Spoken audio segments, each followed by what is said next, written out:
Hey, everybody, how's it going? This is Rob Turley, your host of Down the Rabbit Hole podcast. Again, this is brought to you by White Rabbit Intel, where you can hyper-target your market and know who's going to be your next best customer before you reach out to them, inside or outside your sales funnels. Super exciting stuff. Today, very excited. Also, this is the 50th episode of White Rabbit Intel, and I am proud to present Tony Peck, Godfather of Instagram. That's what he's known as. He's the founder of Why Not You Media. And it's an incredible company where they help businesses leverage Instagram and other social medias in order to make themselves known. So, Tony, please, if you can introduce yourself, I'd love it. Well, first off, Rob, thank you so much for having me here. Congrats on the 50th episode. Amazing that I get to be on this episode. I feel very special. It's awesome. Congrats on 50 episodes. That's no small feat for all you listening out there to be consistent enough to continue putting out podcasts. But Rob nailed it. I'm Tony Peck, Godfather of Instagram, co-founder of Why Not You Media and Why Not Print. And like you mentioned, we own a social media marketing agency that helps different businesses, brands, and entrepreneurs get more attention on social to grow their business and make more money. Yeah, I love it. And so I'd like to ask, when you're working with these businesses, what is the one thing that they consistently do wrong? That's a great question. There's definitely a few things that I see consistently across the board. I don't know what I'm going to say the worst thing is, but I would say that by far the majority is they tell me, Tony, I've been doing social media and it hasn't worked for me. And then I ask them, well, John, what did you do? And they'll tell me, I've been on Instagram for 3 months and I've posted 6 times and I've got no business. And I'll tell them, no shit. I don't know if I can curse on this podcast, but no, you can curse all you want. It's 95% of the episodes are labeled explicit. Oh, perfect. Awesome. Love it. I'll keep my shirt on. But listen, at the end of the day, they tell me they've done social media when they haven't done anything besides post 6 times in 3 months, and they expect to get business. And that's the biggest mistake I think a lot of these business owners make is they go into social media not knowing what they're doing and expecting to get a result. And when they don't, they write social media off in entirety, which I think is a fatal flaw for so many business owners because then they just completely overlook it and never take advantage of the platform going forward. Yeah, and you know what? It's not just brick and mortar mom and pop shops that do that. There are plenty of B2B companies out there. I mean, there are enterprises out there that almost write off social media where they do that standard 1 week or 1 per week or weekly post where it's just some nonsense bullshit that's just overall talking about the services that they offer, and it's just a shipwreck. Sell, and that's it. No brand, no personality, no value, no education, no flair to it, no on brand type of stuff, stock images. It's a disaster. What's the importance of having an image on social media as a company? So, of course, there are all the things about personal brand because personal brand is the new corporate branding. The corporate brand, what I like to say, is a mix of all of the different personalities of the company projected into one place with one mission, vision, and purpose. But what is the main objective of a corporate image? Let's say you're selling something in the software space where you'd think that, it's really just product marketing. What is the thing that you think should be accomplished by this company? People buy from people that they know, like, and trust. And now we, because of social media, all have an opportunity, despite being corporate entities nowadays, to be able to put out their personality, their employees, their culture. And when people get to see the behind the scenes of the people that are selling these different software products, and they get to learn about you and like you and really see you as an authority in your industry, it's going to convert more sales for you over time than just a sell. Here's a flyer of a product we offer. Here's a flyer of a service we offer. It's not going to really convert as well as people assume it will. But when you put faces behind these corporations now to show these are the types of people they're going to be working with and buying from, that's how people really buy in. And that's the opportunity we have on social media to be able to put that out at scale. Yeah, and it's the experience of the buyer that's what's so important. And that's what people don't do. They're looking at it from their own perspective of, okay, what do we want to help people with? Well, no, that's not what it's about. It's about what do people want to come to you for help with? And I think that's overlooked in so many different occasions where it's almost not fair to the buyer, the way that this stuff is projected. What would you have to say about some of that tension that happens where it kind of falls apart there? Yeah, no, I think you're completely right with it, that it's just not, like you said, it just falls apart because there's a disconnect. There's a disconnect in the message that they're putting out there versus what they actually want to achieve from that message that they're putting out there. So I think these corporations, these businesses, these brands, they need to take one step backwards to get those 2 steps ahead. They're always looking at, just like you said, it's the bottom line to them of just being able to put something out. Whether it's what they think the audience will like, it's maybe not really be who they are. You got to be authentic if you're building a brand. I don't care if you're a large corporation or you're a very small mom and pop operation. Show the culture that you have. Show the culture that you're building. I don't care how big or small the business is, you have a culture. Even if it's a one-man operation, you have a culture, you have a brand. You got to put it out there. Yeah, and what would you say? So for businesses that need to figure this out because they don't have it figured out or they've never collected the data, what type of data do they need to collect? Or what type of, I guess, deep dive would you take when getting started with something like this to learn what the clients want, need, or what type of culture has been established around the product? First, really figuring out who is their customer. Okay, I think, by having the business, and if they have sales records, they'll be able to dive further into who are the people that have been purchasing already, right? You start there. Now you ask yourself, are these the people that you want to continue to pursue to purchase your product? Because the answer could be no. And then your whole marketing has to pivot around that becoming a no and trying to convert different type of target into your sales process. But the answer could be yes. And now you have to figure out, why have they been buying from you to begin with? And then you dive into that vertical. Or, like I said, conversely, if that answer is no, that's not their target that they want to continue, how do you get to that next target? What do they want? And then you market down that vertical. So it really does take really sitting a step back and knowing the internals of the business, which a lot of businesses, believe it or not, don't know as well as we would assume they would. Yeah, right. So I'm in the business of analyzing people's clients, right? Understanding that. And we've worked with people where, they sell to 86% marketing and advertising firms because that's the best target they should be targeting. And they've been driving it for years and years. After analyzing their data and looking at all the little nuanced patterns in a deep learning program, we found that you should be targeting computer software and IT and services companies. Well, we don't do business with them because sales consultants and tech people butt heads, they don't get along. It's like, well, you should be targeting these people. Lo and behold, they target those people that broke every single monthly record they had since they started the company. It's not always obvious, or the people that you want to target are not the people who are going to buy. Correct. I think it comes down to, again, like you said, having an internal audit of the business and also having a realistic expectation. Like, what is the goal? Like, if the goal is to make more money, right? If that's the real conversation, and you tell them this is the consumer that's going to buy, and they say, no, we're going to butt heads with them, then you don't really want that goal then. Yeah. And if you want the goal of less money, is money really the goal, though? Yeah. You know what I mean? Like, because a lot of people, they have a goal. It's like, oh, we need to make money. Okay, money is the outcome. It's the outcome. The goal should drive the outcome. So often people don't have that aligned. If they're in it to make money, they're often missing the fact of what it is that's driving that revenue in the first place. Oh, you hit the nail on the head 100%. I would play that as a little mini clip. That was fantastic. Oh, for sure. Yeah, no, we can cut that one out. That'd be fine. And, of course, there'll be a lot of good stuff in here. So when you're starting to drive advertising for these companies, not necessarily advertising, but more organic, when you're using and leveraging hashtags, this is a huge gray area for people. They don't understand hashtags worth a damn, and I'm actually one of those people. Makes no sense to me. I understand how hashtag people follow them. I understand that they're important to bring relevance to it and get the content placed where you want it to be placed in those different sectors. But when you're creating a branded hashtag, what does that mean, and how is that actually relevant to the content that's being posted? Listen, it's very dependent. And I do a lot of these talks. I'm in a lot of interviews. I speak around the country. And it's very difficult to tackle very general questions because, what we do, my approach to our agency, it's extremely custom tailored to that specific brand or that business. So my answer would vary industry to industry, even furthermore, business to business within the same industry. But on a general level, what I can give, I would say to the majority of the people listening to this podcast, this audience, don't get so caught up in hashtags. I feel like people get that paralysis by analysis type of situation, and they're just overwhelmed, and they end up doing less because they just don't know what to do, and they just feel like it's too much, and they're doing the wrong thing, right? So if you're listening and you get, like you said, caught up on the hashtags, I don't know what to do, I don't know if it's the right thing, don't fret.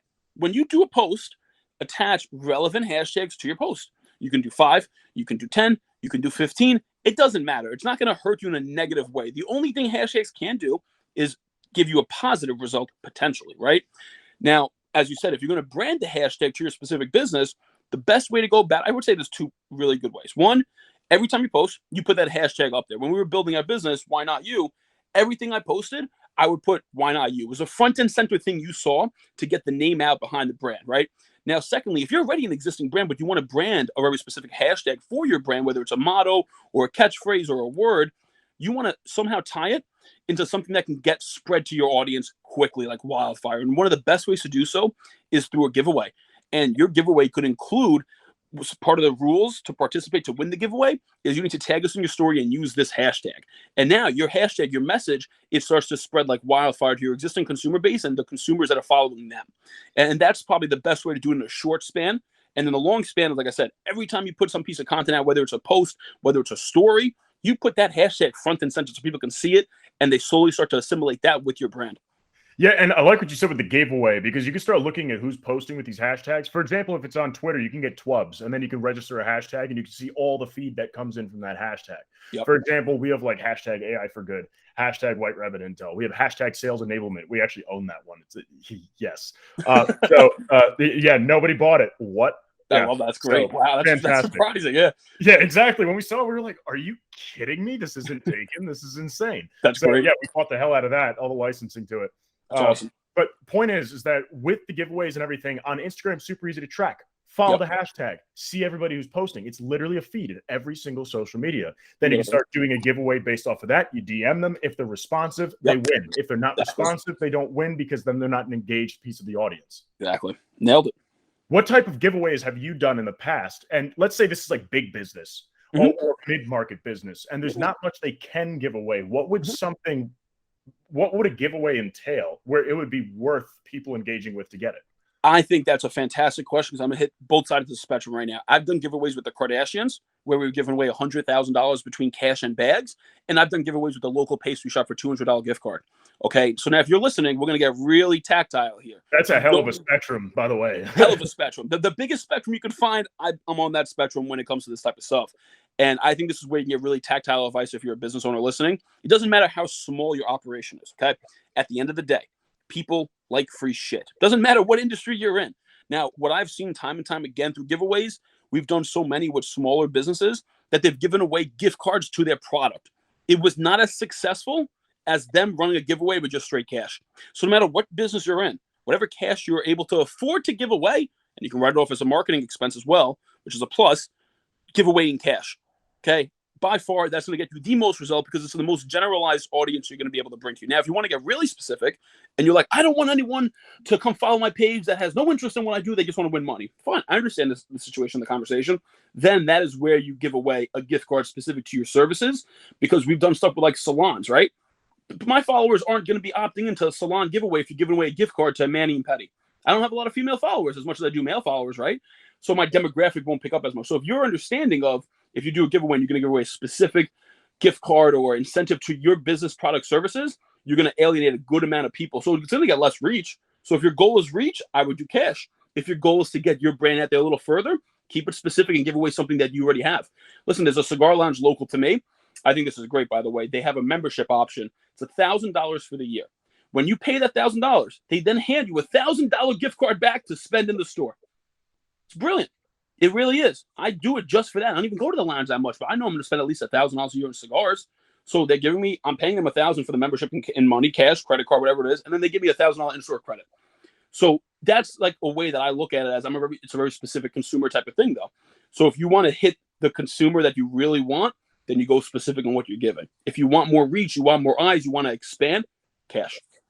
Yeah, and that makes sense. It's kind of interesting. We always suggest, well, my company, we always suggest that you want to get as specific as possible. They're looking to drive conversion, not visibility, not awareness, not any of that. Sure, they have objectives for that, but it's like, I want more customers. If you want more customers, that level of specificity is very important. If that's the goal, if you want to drive customers, you want to drive customers, period. Now, when people are starting to get this higher level of specificity, what have you seen that has worked, or what have you experienced that has worked when you're getting that specificity? We're not looking at numbers. We're looking at conversions only.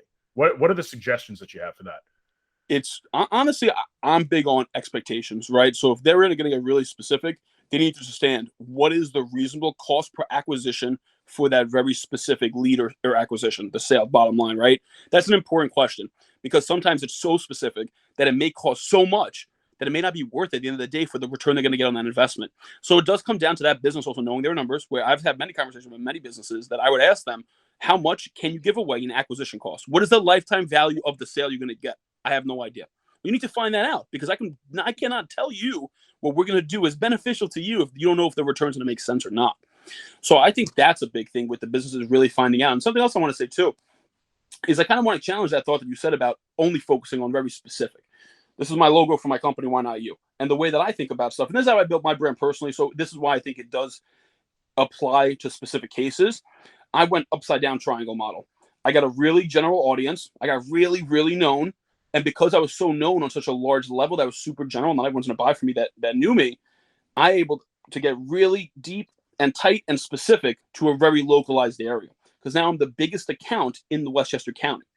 I'm not that biggest account in my industry in the country, but within Westchester County, because there's so many people that follow me on a national level, I'm so known in my local level. So I think there are cases that it does make sense. And like I said, I'm a personal brand, so this isn't going to apply to every single one. Not going to apply to every single business. But in some situations, it's going to help drastically. I've seen this happen with pizzerias. I've seen this happen with diners, that they got so big because their food is crazy and they're making these mountains of crazy concoctions that they got so big on a national level. Maybe they had a TV appearance and they have 200,000 followers. They're the biggest in the local area. So now you're going to attract the very specified the audience that you need because it's now localized. So I also think of it that way too, that you could go wide to then go deep. You don't always have to start deep every single time. That is fantastic advice. That is fantastic advice. That's one of the mistakes that we made, is that we didn't actually drive the local. Is that we went highly specific in different cities that were more major cities that would be relevant to what it is that we do. But then it turns out it is very relevant wherever we go. And we should have done it where we had deeper roots, where we already exist. Like where the offices were, Denver, Colorado, Raleigh, North Carolina, Chapel Hill, North Carolina, and then in Westchester, New York. That's where we're at, and we should have taken that further, and we didn't. But no shoulda, coulda, wouldas. It's something that we're currently doing now. It's about being there, being seen, and being heard, and then people will naturally talk about you and spread it further themselves, because word of mouth is still the most effective form of advertising. By far and wide. I live by social media. I built this business by social media, and we still live and grow every day because of word of mouth. It's the craziest thing. It's an amplifier. I look at social media as an amplifier. It really what it is. But at the end of the day, you're never going to be able to replace word of mouth, referrals, because people love people at the end of the day. That's what people buy off of. Most businesses are run by people liking people. That's exactly right. People buy from people they like, trust, and relate to. I love that you say that, because I say it literally 50 times a day. Yeah, exactly. Fact. That's why we measure psychometrics. How well can people resonate? How well will people actually get together and build a relationship with one another? Even though it's for B2B, a lot of people don't buy into the idea, because they think, no, this business buys from me, or these businesses will buy from me, and I target these accounts. You got to stop doing that. You need to target the people who work at those accounts, because the people in that business are buying from other people who just so happen to be a part of another business. That's what it is. That's what it comes down to. That's it. It's such decisions. Concept. 100%. Now, when you say it's an amplifier, I want to pedal back to that for a second. I like that, because a lot of people believe that don't know much about social media that it's a magic bullet. Yes, you're right. I don't know how that has come across people's minds, but really it's about driving value and being relevant, because social media is a relevance engine. All the way down to the algorithms that run it, it's a relevance engine. Yep. How do you use relevance to drive actual conversion as an amplifier? What can you do within that parameter to be able to actually get the result that they're looking for? Well, I think first, like you mentioned, people think social media is a magic pill, right? Magic bull, like you said, where they think just because it's online and it's faster to get seen by someone, that means it's going to build your business or your brand faster than anything else. Sometimes people expect a return in the first month, but this is where I challenge that thought. It's if you're in business and you've been in business for 12 years and it's taken you 9 to build your offline brand, then how the fuck can you sit there and expect it to take 1 month to build an online brand from you starting with 0, no profile, no presence, nothing, and you think in a month you're going to have more business online than you do from offline after building for 9 years and you've been in business for 12? I think, and this is why I tell people, you've been doing it for 12 years. It's taking you 9 to build your offline brand. Will social media build your brand faster? Absolutely. But it still might take 4.5 years. But guess what? That took half the fucking time it took you to build offline. So you saved half the time, but to them, that's too long. It makes no sense to me. And that always baffles me. So I think it's really understanding. It's not a magic pill. It's a long-term game. But what you said about how do you actually spread the relevancy factor to actually help grow the business, it's you're staying front and center. It is no one's job, no one on this planet, to wake up and remember. Sorry about that. Got a phone call. It is no one's job on this planet to remember who you are and what you do when they wake up in the morning. No one's getting out of bed. Oh, Tony does social media. Let me call him. It's my job to stay front and center in front of my people that don't know me and to the people that already know me, because you don't want to go sit at the Thanksgiving. Well, you don't want to go sit at the Thanksgiving dinner table and your Aunt Sally bought a house with another real estate agent because she forgot you're a real estate agent because you haven't posted on Facebook in a decade. That's one of the worst feelings you're going to have in your life. So it is your job to stay front and center to people that already know you, that warm audience, and to newer people day in and day. And that's the opportunity social media gives you. Every day, new people can see you, and you're constantly reminding the people that already know you, hey, don't forget to use me when you are going to be doing what I offer. And you don't have to say it every day. I almost never sell anything on my social media. You don't have to. If you just put out value about what it is you do, they know what you do. And when they're going to need it, they're going to use the person they think is the best in it because they're the most knowledgeable. And that's building the trust. That's building the leadership in the space. That's building the continuous relationship that you want to build. That's so important. Now, I know that you're a professional when it comes to using video or even just like live feed video. And when it comes to adding to stories, things like that, a lot of businesses who work in B2B see zero value in that. And I don't know why. It is such a powerful thing. And it's that constant reminder. I mean, video content is it has 10 times the amount of consumption. Yep. It's crazy. I don't know if it's the actual stat. It's somewhere close to that. It's insane. Well, how can people use that to talk about either themselves, the company, the wins that their clients have had and everything to drive it? What are some of the best practices for using video for that type of content? Like short videos. Yeah. Listen, doing it consistently and authentically. That's probably the two best pieces I can give you when it comes to video content. You can do it as simply as a selfie video just like this, talking about a specific topic in your industry. That's completely okay. Or you want to get a little more professional, you can hire a company like us. We come in, we film for you, we put your name, your title, it zooms in and out as you talk. You can get all nice and fancy, but you don't have to. That's not a necessity to build your business. We do it for the companies that don't have the time to do it for themselves. But if you have the time to do it yourself, you're a smaller level business or you're newer to the game in the industry, then you should be doing this every single day, providing value, putting on education. It doesn't have to be fancy. It has to be value-driven and authentic, because at the end of the day, the thing that I find that is best about video, people get to feel your vibe and your energy through the camera. You know, I'm a high energy, I move, if this is too much for you, you're not going to want to work with me, which is fine. Yeah, we're both New Yorkers. There's a lot of movement with the speech. It's 100%. But listen, some people may not like that, but you're getting the opportunity to know if you want to like it or not, to continue moving forward. And some people are like, yo, I love this guy because of his high energy, and I vibe with that. That's like how I am. So I'm going to attract those types of people to me. And that's what ends up happening. My tribe gets attracted because I'm putting out video content. So you get to see who I am before you actually get to meet me. You know how powerful. Right. And people are going to start following you that have a similar personality, or they have an attraction to your personality, because a brand can't attract everybody. Correct.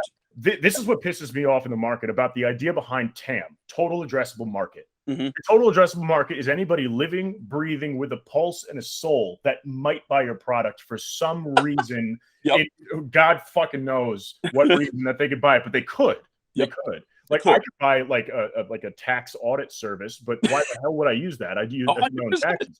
So that's the thing. So when they're doing that, it's kind of ridiculous because the targeting is so off. They think, valuation. I heartfully, Rob, sorry to cut you. I think it's straight up for valuation, because most startups, that's what they're focused on, because they want to raise as much as possible. Someone say, hey, look at my applicant pool. This is my consumer base, my potential target. I think it's a crock of shit, like you said, honestly. It is a crock of shit, and it's all based on that. I don't know why, but that's the way the investors like it. Though there's obtainable market. Your obtainable market, those are the people who you could acquire, but even still, that's not who you will do business with. Mm-hmm. Something that we specialize in, that we trademarked this, or we're working on it right now, is YAM, your addressable market. Who's going to do business with you, like specifically, because they align with your business's values, they align with your personality, your interests, your aspirations, with your core values. And they align and resonate with the value that you have to provide and the mission that you're driving toward. That's the magic behind it. And with what you're talking about is exactly how you're going to find you're attracting the people who are most likely to do business with you, by putting out your raw personality that way. The more genuine you are, the more you'll attract the people that you know will be interested in doing business with you. 1000%. Hands down. I think drop the mic right there. That's well, I've got a floating mic, so it'd be hard to do. No, that's awesome though, and I think it's great. Just that advice that you're giving about just being in front of the camera every single day. I'm guilty of not doing that. I do it, and then I stop, and then I do it, and then I stop. When I do it, the people who have visited my profile on social medias, it goes up by nearly 7x. Yeah. And then I stopped doing it because I get too busy and I forget about I'll just do it later. I'll just do it later. If you do it consistently every day, I've watched salespeople go from 0 to hero. Yeah. Doing that. I mean, look at like James Say What Sales Buckley. He has himself to Say What Sales now. Look at Justin Michael. Look at who else am I talking about here? Marcus A. Chan. They have become so famous simply because they just pick up the phone and they talk into the mic and they just describe things about their experiences, not only their business experiences and giving value that way. They're letting people get to know them. Like James Buckley, for example, he's putting in videos about him starting to lose weight because he was overweight. He wants to get in shape. So he started putting some of that so they can get to know him and his life, where he's not spamming the entire feed with that stuff. He's putting in just enough so people can feel what it is that he's experiencing as a human being. You nailed it with what can a personal brand be doing that's not just business, because I feel like everyone listening that's building a personal brand or wants to build a personal brand, they think it must be business all the time. That's not the case. You need to show insight into who you are. That's really where you're building the real brand. You putting out the educational, the valuable stuff, that's people know what you do and that you know your shit. But people want to know, who are you past that? It's going to get you so much more. Like me, I love cigars. I do cigar reviews. I post them on my Instagram feed. Okay. Then you'll see pictures of me and my sister. She's my why. She's the reason I do everything that I do and I work so hard. I want to show her we come from the same womb and this is what I can build. Right. So you're going to see sprinkles of that because that's what inspires me. And then you're going to see the educational and the value stuff. Right. So you want to sprinkle in a mix of all that. And then your story is your opportunity to show your day-to-day activities. If you like the gym, if you like wine, if you're going to eat a meal because you're vegan, show all this type of stuff. Because now people get to learn about you. And you're going to attract others that like you and vibe with you already before even meeting you. And then guess what? When you meet them, they're going to bring up something that they saw about you already. Oh, Tone, I see you're a Yankee fan. And then boom, you started the conversation right off the rip and you just met that person. Because there's a level of rapport already because they've been following you and watching along on your journey and insight into who you are as an individual. That's the magic of social media marketing, is that people feel like they already know you. Yep. And they have never spoken to you a day in their life. Never. It's the magic behind it. It's an incredible thing. It's amazing. It really is. It's such a social media has changed my life. Okay, kid from the Bronx, dad, a hardworking union guy all his life. I went to school to become an engineer, and I never pursued that. Got into social media 6 years ago. Been doing it full time now, going on year 4, and it has completely changed my life. I've been flown all over the country to speak. I've been on TV. I've been in Forbes. I've been an entrepreneur. I've been in Market Watch. List goes fucking on. I'm a regular kid from the Bronx who just put my head down, saw an opportunity on social media, and I showed my journey when I started. I had a full-time job working in construction as a project manager. As I was growing my personal brand on Instagram, showing I'm working in the day, at night I'm at the cigar lounge every single night, reading, learning, listening, networking, showing my growth to become myself as a business owner. And people got to see the journey. They got to see the come up. They got to see it being built. They got to see the hard days. They got to see the easy days. You got to be vulnerable if you really want success on social media as a personal brand.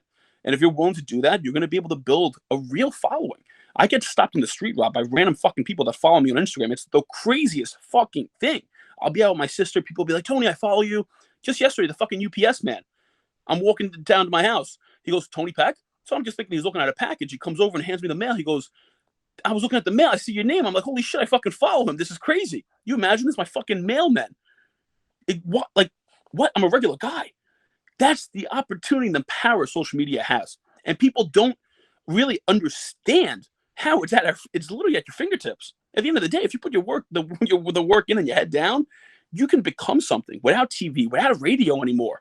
We have such amazing opportunity to become someone, become known, make an impact, make a difference, and let our voice be heard, all by using social media the right way and consistently. That's the biggest thing. You can't get discouraged if it's not working right away. I didn't make $1 on Instagram for the first 2 years. 2 fucking years. Not $1. Then my first year I made $36 for the whole year. $36. So it's like most people would have given up at that fucking point. I didn't. I saw there was something there. There was attention.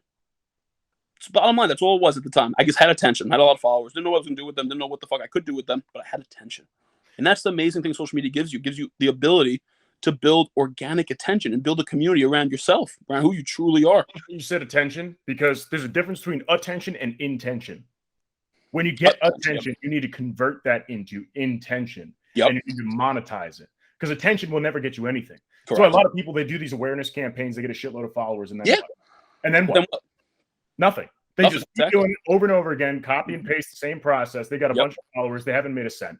There's tons of influencers that have millions of followers. A lot of the people that we probably follow, that we know, that they don't make shit on social media. They don't make nothing from their audience because they don't know. They don't know how to. They don't know what to do. Like, they're either too salesy and they sell nothing, or they don't know how to sell at all, so they end up selling nothing anyway. It's the craziest fucking thing. Or there's some sort of moral battle going on in their brain, thinking I can't ask people for things because if I do that, that makes me look needy. Also, as well, bottom line, you're right. Yeah, it's a paradigm, and that's usually something that was from when you were a child. You got told that you're not, it's like a whole psychological thing. It's a whole thing. Yeah, absolutely. And it's interesting to see how these things grow. I mean, there are plenty of companies out there that don't leverage their social media that have a massive following where they're like going downhill. Yeah, fast. Meanwhile, their content is followed like a cult following. Mm-hmm. Why aren't they? If you're listening right now, it is faster to become forgotten than it is to actually become remembered and known. So if you're getting known and you're getting traction, it is so much easier to become forgotten if you let off the brake a little bit. Just a little bit. That's all it takes, because then someone else is going to be hungrier. They're going to come in faster, harder, more enthusiasm, more consistently, whatever. They're going to come in and sweep you right past you. Yeah, that's true. I mean, like, for example, with this podcast, this very podcast right now, I was getting way too busy. I missed an episode. I do it weekly, which is like the least amount that you should be doing. I mean, you'll get traction, you'll get engagement with weekly, but it cannot be any less than that. Correct. I missed one episode release because it builds into people's habits. Yeah. When they listen to it, why they listen to it, all that stuff. One episode release resulted in an 86% listenership drop. Wow. I lost almost all my listeners. Wow. Because I didn't release one fucking episode. That's wild. Yeah. That's an amazing statistic. It really is. Holy shit. That's crazy. Yeah. It was either 86 or it was somewhere between 86 and 88%, but it was like pretty much 9/10 of the majority. Day. Yeah. Scott. Wow. Yeah. It just goes to show that's how fast you can be forgotten. And if you didn't do it for a month or 2 months, forget about it. You never get them back. To get back where I was. Just from that 1 week, it took 4 months to recover. That's wild. It's not a good time. It's not a good time. That's why social media is so important to be consistent, because it is a habit building thing. It's relevance. It's habitual. If you break the habit that the person has developed around your content and your message, they immediately would drop it, because what they're thinking is, this is not consistent to my lifestyle. Yep. When it's not, I don't care if it's for B2B or if it's for B2C. Yeah. It doesn't matter. If it's not consistent to your lifestyle, do you want it in your life? No, you're going to get rid of it. It's just not going to be part of the flow. Think about it when people are dating or marriages. Boyfriend, girlfriend, or boyfriend, whatever the fuck you're in. It falls apart when you stop taking each other on dates. Yep. Like marriages, it falls apart when the communication is more, spread apart, and then they stop going on dates. The whole thing collapses because the consistency is not there. The habits are not there. And then the whole thing gets, it's overturned. It flips right on its head. And then the whole thing just falls apart unless you do something real quick to fix it. How long is it going to take to fix that relationship versus how long it broke? Yeah, 100%. No, you're right. They can break so fast, but it takes so long to rebuild. That goes with brand, that goes with attention, that goes with relationship, it goes with everything. It's so true. It really is. And social media, I think, amplifies that too. I know I said that before, but social media amplifies the speed at which something gets broken or forgotten about versus how quickly it can be picked. It takes time. Listen, you got to keep in mind, if you're on social media and people are giving you any ounce of attention, whether it's a like, whether it's a comment, they took time out of their fucking attention to engage with you. That's a fucking blessing, because there are so many other people they can be engaging with that you better take that as really an appreciative moment. And I tell people this all the time that they come up to me, Tony, I have 6,000 followers. I'm only getting 52 likes. Would you feel comfortable speaking in front of a room of 52 people? I'll ask them, and they say, fuck no.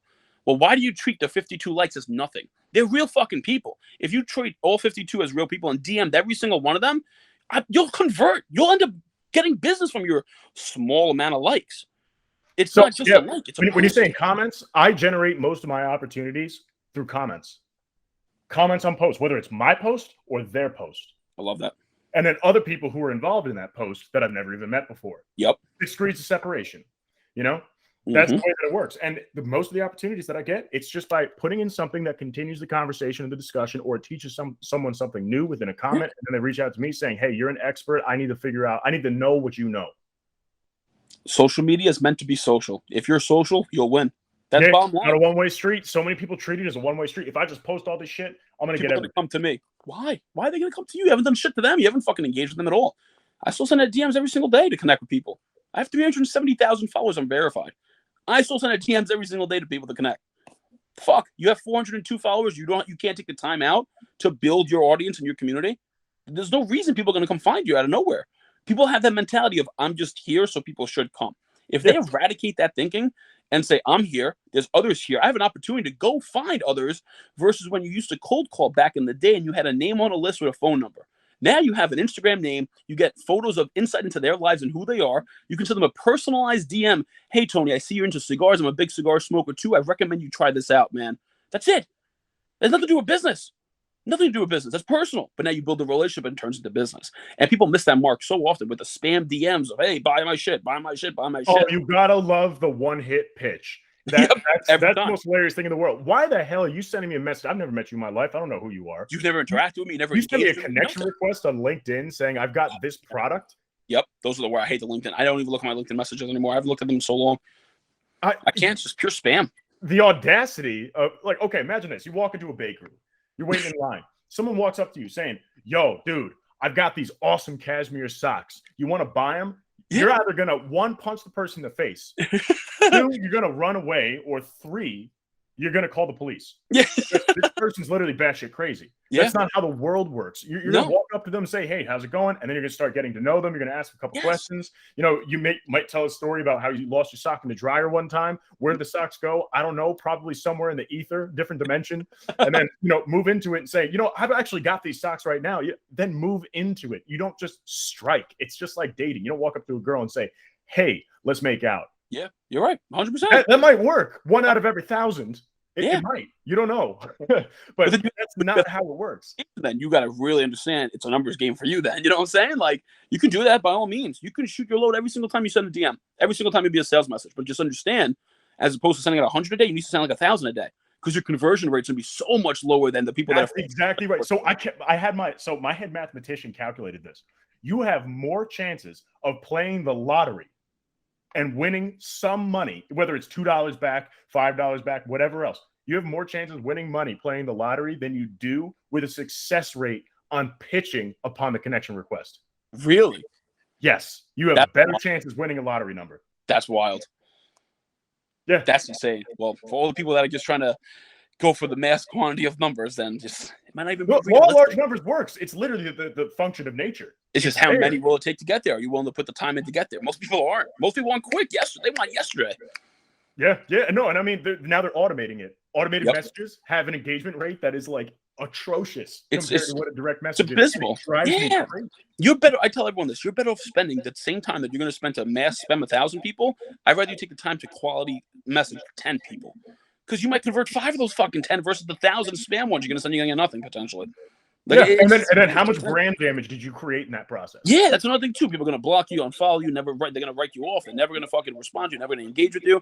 But if you go to someone's page, you like 5 of their pictures, you leave 2 relevant comments, you follow them, you shoot them a DM very personally, addressing them by their name, maybe asking them a question, or even commenting something positive about what you saw from their page, whether it's about their life or their business or their brand, you're going to make a real fucking connection. And if that's what your goal is, or if your goal is to grow your business, you really need to focus on connections and relationships. Not just spam. It's not going to do anything for you. You're going to get very discouraged very fast. Yeah. There's a company that we're about to work with, for example. They spend $250,000 a year on Zoom info. Wow. How do you even do that? I didn't even know you could. Yeah. What? It's when I was told that, I was just like, yeah. Oh what happened? Yeah. What happened? I literally asked. I was like, what happened? And they didn't know how to answer the question. But I don't know how did you get yourself into this situation? Zoom Info must fucking love you. My God, $250,000 contract on recycled data. That's wild. Oh my God, that's insanity. Yeah, these lead gen companies crack me up though. They bank on your failure because it's all about quantity of the amount of data that you keep buying and buying and buying, and so they're banking on you fucking up to make all their money. Yeah. And so they're there saying, oh, yeah, we're here to help you. We'll give you the best data, except nobody knows what the hell to do with it. So you just keep keep shoveling the hole. Take yourself deeper. Keep going. And then, it's like a game. And it's just like, the definition of insanity. You keep doing the same thing over and over and over again, expecting a different result. And you're getting the same result. And it's getting worse for everybody because it's a cumulative issue. The more noise that goes out, the less anybody and everybody can hear each other. It's been a game. It's been a dick measuring contest, for lack of a better term, of high volume outreach. And when that happens, it's worse for everybody. And it keeps getting worse and worse over time. The average amount of touches it takes to get someone's attention today is 18 touches. That's wild. 10 years ago, it was 7 to 9. Yep, 10 years before that, it was 3 to 4. That's crazy. That's amazing to hear. Wow. We're going the wrong fucking way. Because it's so overwhelmed with information. It's information overload. How many emails do the regular consumer get a day? Not even a business, regular consumer. Yeah, I have a guy who's trying to buy from me right now. He hit me up on LinkedIn 4 times.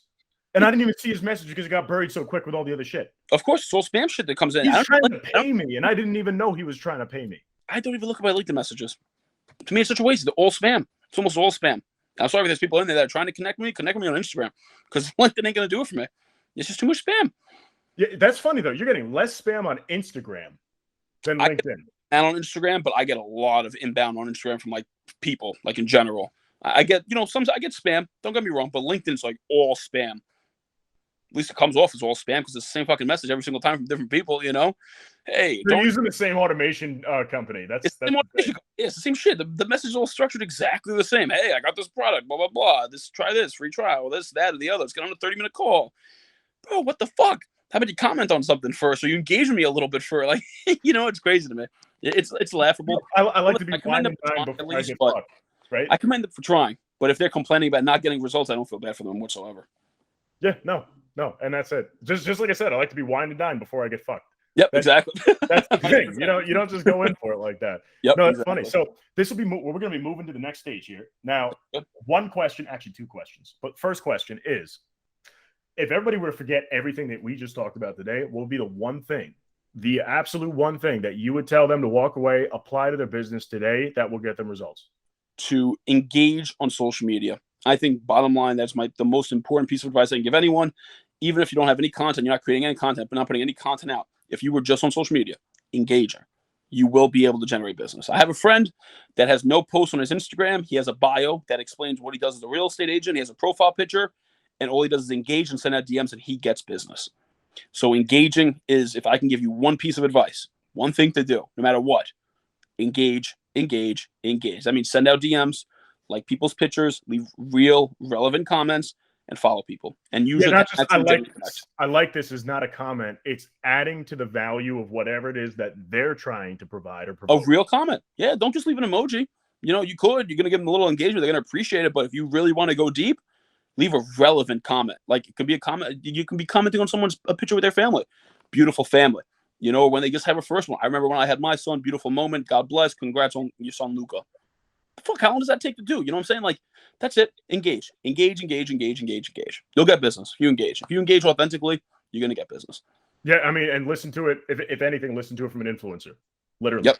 I still do it. And also, if you're listening, I didn't bring this up in the interview, but I got to hit on this one point because this frustrates me to no end. Answer every single comment you get.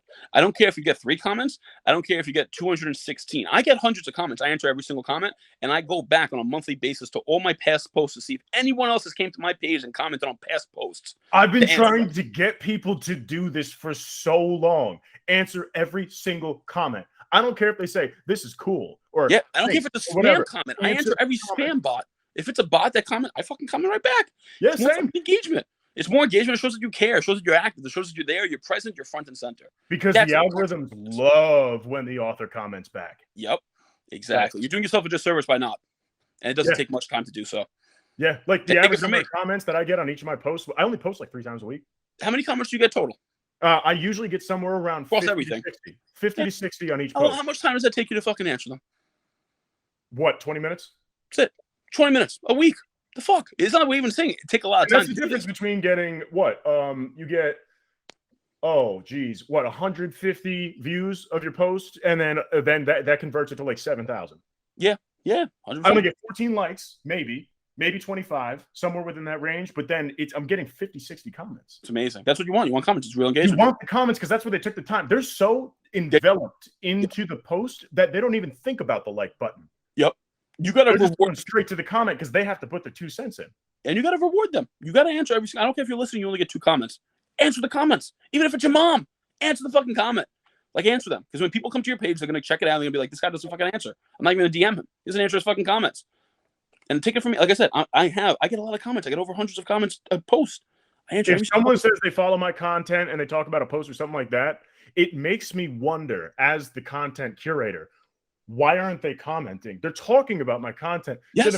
I still thank them and appreciate them, but it's kind of off when they talk about it that way. It doesn't feel genuine because they don't actually engage with it. Yeah, that is an interesting thought. No, you're right with that. Yeah, it makes me ask questions. It's like, what is this person actually in it for? Well, yeah, what's their intent behind it? 100%. Yeah, no, it's an interesting thing. Now, second question is, where can people find you?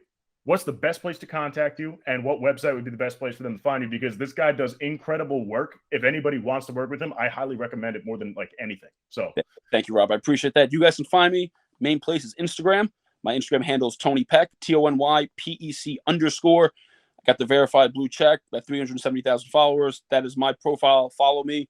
And if you guys have any questions, shoot me a DM. It may take me a little time to get back to you, but I try to get back to every single person. If I don't see your message, I didn't read it. That means I have not opened it. So feel free. Fire away question after question. I'll get to it. And then website-wise, Why Not You Media. The letter Y, not you, media.com. You can check out our website. You shoot us an email. You can just DM me directly. And more than happy to have a conversation how we can help. And he does get back to you. I can confirm this because, I've sent him messages and then a month later I get a response. But he's going to get to you. I get back to him. 100%. I do. I take pride in that, man. I really do. Perfect. Love it. Love it. Love it. Yeah. Why Not You Media. Fantastic company. And again, this was sponsored by White Rabbit Intel, where you can know more, win more, and close often. Now, I'm Rob Turley, your host. I hope you enjoyed it and hope everybody has a good night tonight. Thank you. If you enjoyed this episode, follow Down the Rabbit Hole podcast for new episodes weekly on Podbean, Spotify, Apple Podcasts, Google Podcasts, Amazon Music, Pandora, and YouTube. If you'd like to apply to be featured on the podcast or recommend a featured guest, please feel free to email us at theteam@whiterabbitintel.com.